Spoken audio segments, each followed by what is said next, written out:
Hoje nós vamos falar sobre o sequestro da esperança. O que é sequestrar? É quando você, à força, é quando contra a vontade de alguém, você acaba retirando a pessoa do seu lugar e levando a pessoa para um outro lugar.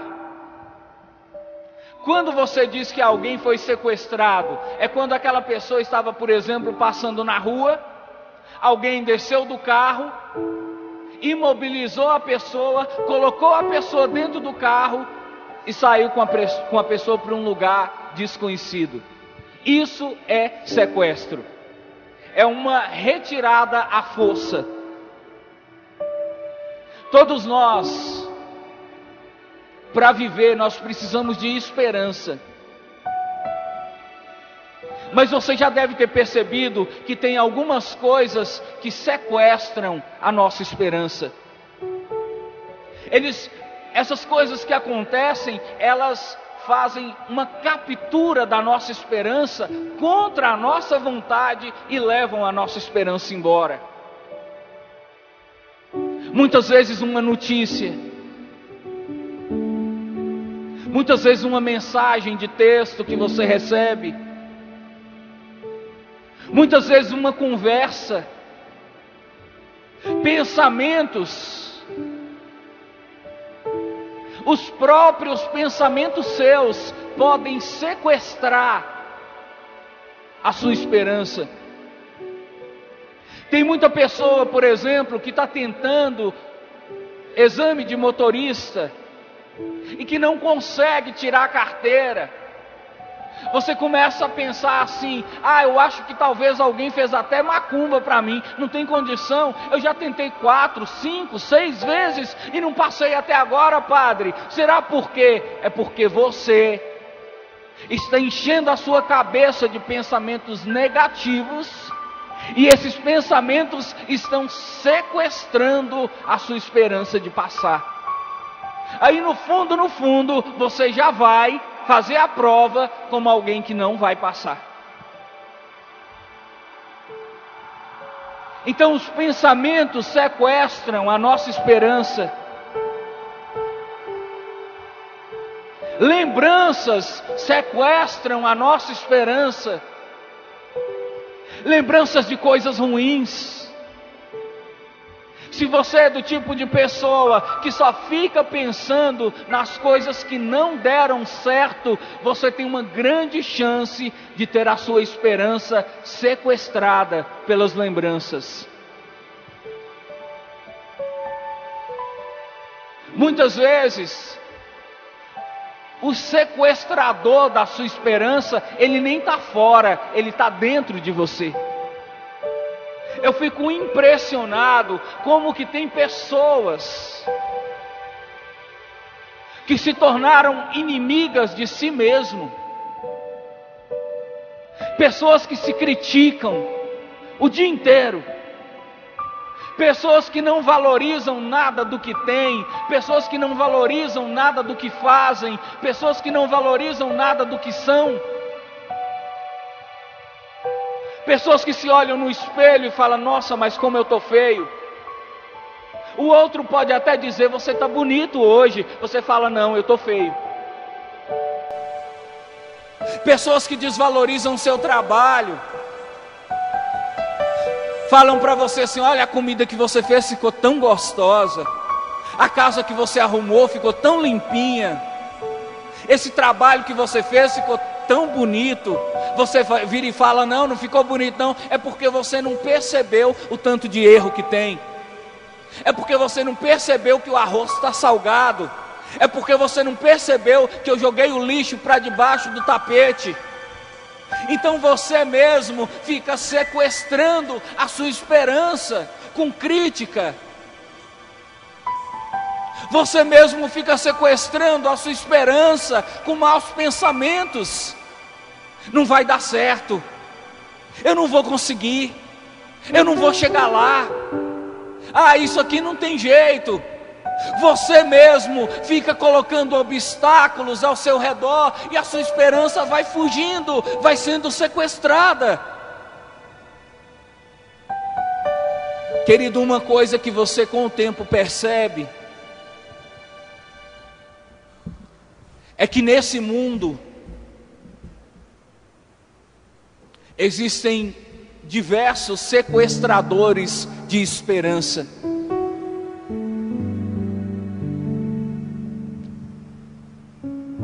Os sequestradores de esperança, eles ficam procurando pessoas que têm esperança para roubar a esperança dessas pessoas.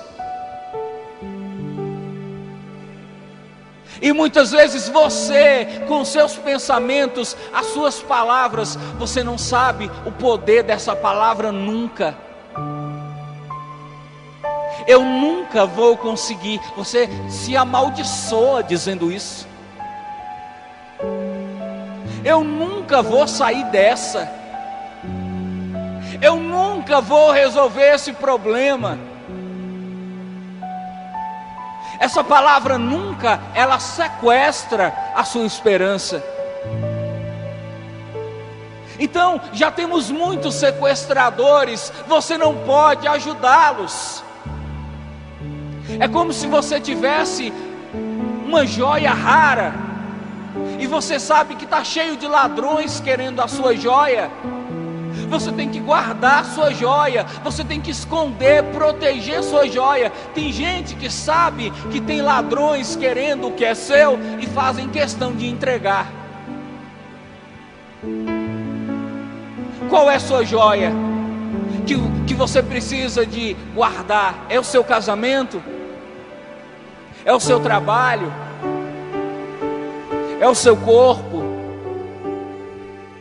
É o seu conhecimento? São seus amigos? Todos nós temos joias, temos presentes caríssimos que nós precisamos guardar. Mas muitas vezes, ao invés de guardar, você entrega nas mãos dos saqueadores. Com a esperança acontece isso. A esperança é um prêmio, a esperança é uma joia. Se você tem esperança, você é rico. Se você tem esperança, você é abençoado. Se você tem esperança, você será exaltado.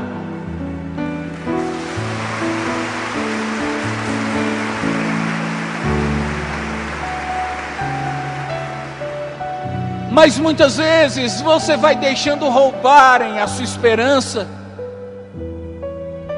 Você vai deixando que as pessoas da sua própria família, vão arrancando a sua esperança aos pedacinhos. E toda hora falam uma coisa para você, e olham com cara de desconfiança para você, e ficam cochichando ao seu respeito. E aos poucos a sua esperança, ela vai como que se desintegrando. Querido, não deixem roubarem a sua esperança. Não deixe que a sua esperança seja roubada, seja sequestrada por ninguém, nem pela sua mãe. A sua mãe, por mais que tenha te dado a vida, ela não tem o direito de roubar, de sequestrar a sua esperança. Tem muita mãe que sequestra a esperança da filha, dizendo assim: isso que você está fazendo comigo, você vai pagar. Um dia você vai ter um filho, e um dia ele vai fazer você sofrer o que você está fazendo comigo. Tem mãe que sequestra o filho, chamando o filho de burro, de ignorante, de idiota. Tem pai sequestrando a esperança dos seus próprios filhos, os filhos suando, lutando para passar no vestibular, e cada vez que o filho é reprovado, o pai vira e fala: você é um idiota, você não vai passar mesmo. O que você está fazendo, pai? Você está sequestrando a esperança do seu filho. Não faça isso. Tem crianças na escola que estão tendo a sua esperança sequestradas pela professora. A professora vira e fala assim: Joãozinho, o que você quer ser quando crescer? Joãozinho vira e fala: ô titia, quando eu crescer, eu quero ser um astronauta. Só que Joãozinho mora na favela. Ela vira para Joãozinho e fala: ô Joãozinho, tire sua cabeça, meu filho. O máximo que você vai ser é um puxador de lenha. O máximo que você vai ser é um agricultor. Você está roubando a esperança dessa criança. Quando você diz para uma criança: você não sabe nada, você não consegue aprender, você não escreve direito, você nunca vai conseguir, você está sequestrando a esperança dessas crianças. Você não pode, você não tem o direito de fazer isso.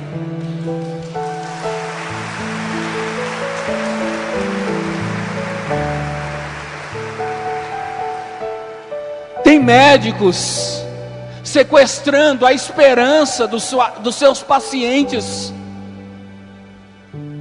Tem muito médico que, por ser ateu, por não acreditar em Deus, vira para o paciente e fala: olha, tudo que a gente podia fazer a gente já fez, agora não tem jeito mais, volta para sua casa e espera a morte chegar.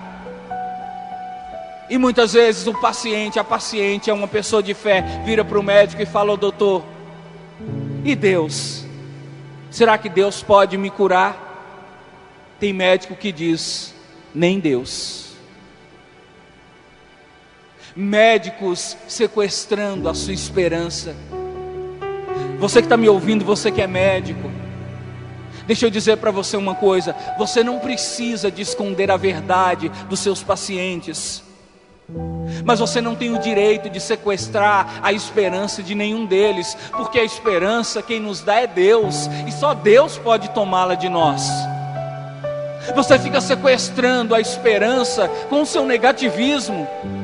Não é porque você não acredita em Deus que você vai ter que ficar ensinando as pessoas a serem incrédulas como você. Você, doutor, pode ser muito sabido, mas de Deus, desculpa, você não entende nada. Você não tem o direito de sequestrar a esperança dos outros, e Deus vai cobrar de você pelas vezes que você fez isso. Eu quero falar para você, querido, sobre um episódio que aconteceu na Bíblia.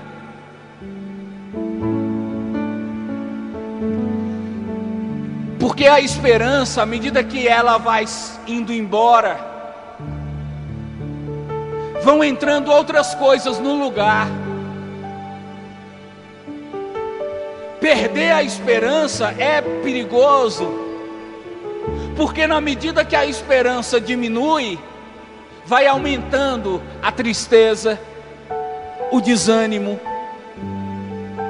vai aumentando a revolta, vai aumentando a ira, vai aumentando a grosseria. Muitas pessoas que são grosseiras, muito homem que é muito grosso, que é muito rude, é porque já perdeu a esperança. Então o problema desse homem não é nenhum problema de educação. Ele sabe tratar bem as pessoas, só que ele perdeu a esperança. Então ele não tem motivo para ser agradável com ninguém. Então a falta de esperança vai levantando dentro de você sentimentos negativos.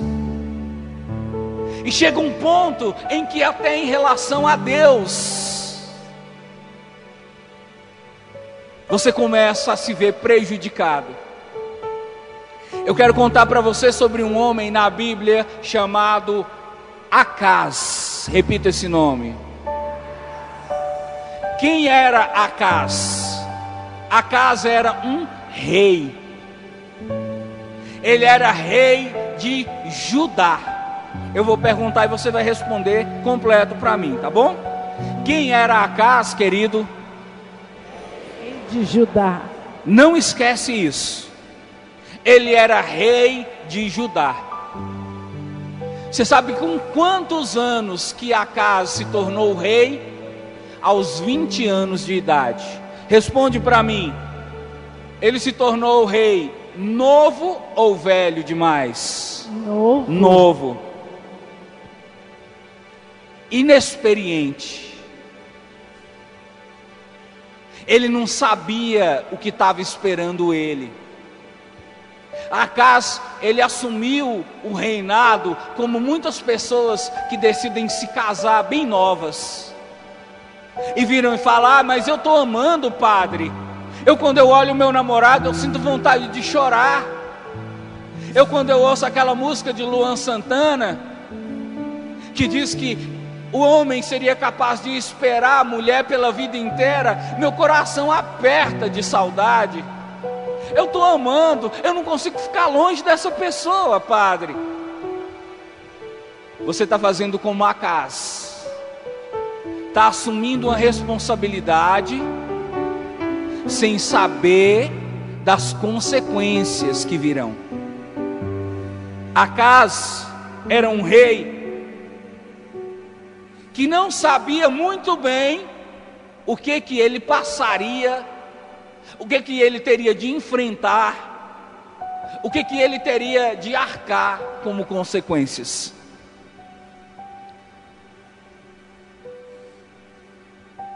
E uma das coisas que Acas teria de enfrentar era guerra.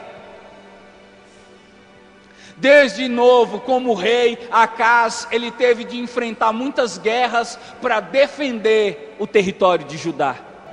Era como se Acas perdesse um pouquinho da sua esperança.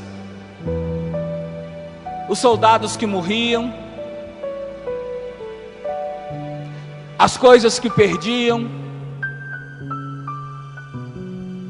os combates que eram travados, o enterro daqueles soldados, tudo isso estava mexendo muito com Acas, estava fazendo com que ele aos poucos fosse desgastando a sua esperança. Chegou um dia que Acas recebeu um aviso. Disseram para ele assim: Acas, a coisa está ficando feia para o seu lado. Tem dois reis, o rei da Síria e o rei de Israel, que estão tramando contra você. Quais eram os dois reis que estavam tramando contra Acas? A Síria e o rei. De novo, quais eram? Síria e Israel. E o que aconteceu? Eles disseram para Acas: é bom você preparar, Acas, porque esses reis, eles vão vir mordendo para cima de você. Eles estão reunindo os dois exércitos, e eles vão entrar em Judá, e eles falaram que eles querem destruir tudo, inclusive você. Se você fosse Acas, você ficaria com medo, sim ou não? Sim. Você está percebendo que uma das coisas que sequestram a nossa esperança é o medo. Acas ficou com medo. E como ele teve medo, a esperança começou a fugir. De repente começou uma invasão desses dois reis sobre Judá. E começaram a acontecer mortes, e começaram a acontecer assassinatos, e começaram a acontecer perdas, e o exército de Judá começou a enfraquecer, e o povo de Judá começou a entristecer, e a situação começou a ficar cada vez mais difícil para Acas como rei. As pessoas diziam para Acas: e agora, o que você vai fazer? As pessoas diziam para Acas: toma uma atitude, faça alguma coisa, nosso povo está sendo destruído, a nossa terra está sendo invadida, as nossas mulheres estão sendo abusadas, as nossas casas estão sendo incendiadas, as nossas crianças estão sendo assassinadas. Pelo amor de Deus, Acas, faz alguma coisa. Eles apertavam Acas, assim como muitas vezes apertam você. A professora que chega para você e fala: olha, seu filho está usando droga dentro da escola, faz alguma coisa. Como funcionário que chega para você: olha, tem outro funcionário aqui que está defraudando a empresa, faz alguma coisa. Ficam imprensando você, ficam empurrando você, ficam oprimindo você, jogando responsabilidades nas suas costas, culpando você de coisas que você não fez. Isso foi abatendo sobre Acaz de tal maneira que Acaz perdeu toda a sua esperança. Acaz começava a pensar: mas disseram que essa terra é uma terra de Deus, que Deus cuida de nós, mas cadê Deus? Olha o que esse exército está fazendo aqui, olha o que está acontecendo na nossa terra, cadê Deus? Então Acaz ficou tão desesperançado que ele também começou a perder a fé. E aí entra um problema muito grande. Quando você perde a fé, você perde também a chance de ser ajudado por Deus. Porque Deus age na nossa vida é através da nossa fé. Mas se você não tem fé, não tem como Deus agir.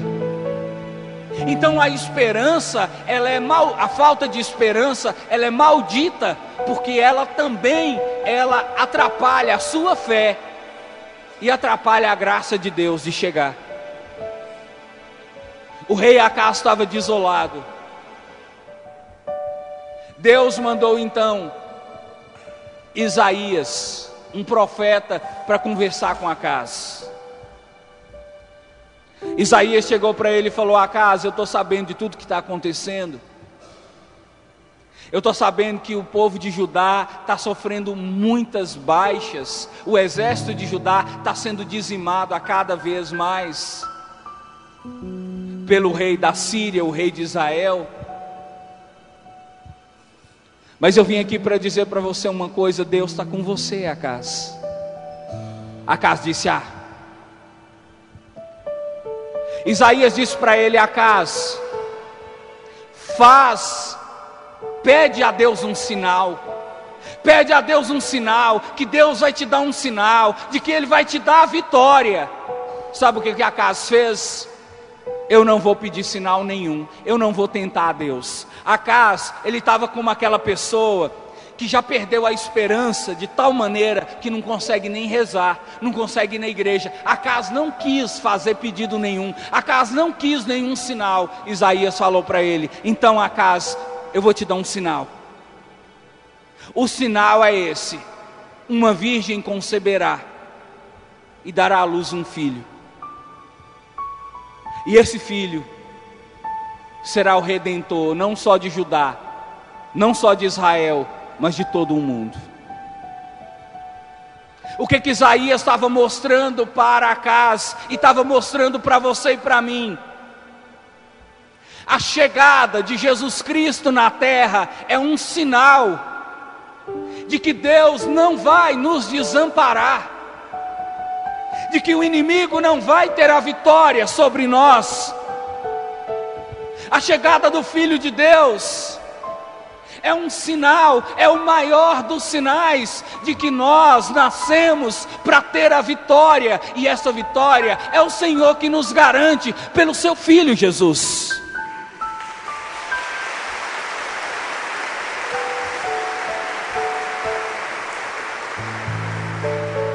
Hoje, no dia da anunciação do anjo a Maria, nós podemos contemplar então que os sinais de Deus começam a se realizar. Então você, na situação de Acaz, talvez você esteja triste, talvez você esteja abatido, talvez você esteja vendo as suas coisas, as pessoas que você ama indo embora, morrendo, sumindo, e você começa a entristecer, perder a esperança. Isaías diz para você: não se desespere, olhe para o sinal. Deus vos dá um sinal. Qual é o sinal? Jesus Cristo em nosso meio. O nascimento de Jesus, a morte de Jesus é o maior sinal de que Deus não vai te deixar sozinho. Você não vai ficar sozinho. Você não vai terminar sua vida sozinho. Você não vai perder aquilo que Deus te deu. E a prova, o comprovante, a garantia disso é Jesus Cristo pregado na cruz. Que você não tenha medo, que você não se desespere. Jesus morreu na cruz para servir de sinal para você, de que Deus, Ele te ama, de que Deus cuida de você, de que Deus protege você dos inimigos e de que Deus te dará a salvação eterna. Aí você diz para mim: mas padre, olha a minha vida como está. Como é que eu posso acreditar que Deus está comigo?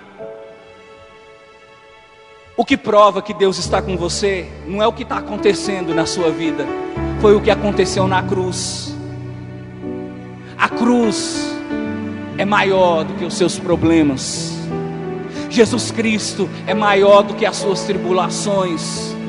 Então não considere que as suas tribulações estão acima de Cristo. Considere que Cristo está acima das suas tribulações. E como diz o ditado, não diga para Deus o tamanho dos seus problemas. Diga para os seus problemas o tamanho do seu Deus.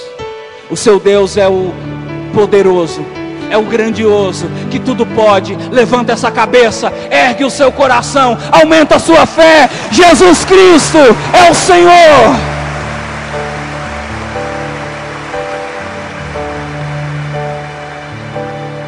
Louvado seja o nosso Senhor Jesus Cristo. Para sempre seja louvado.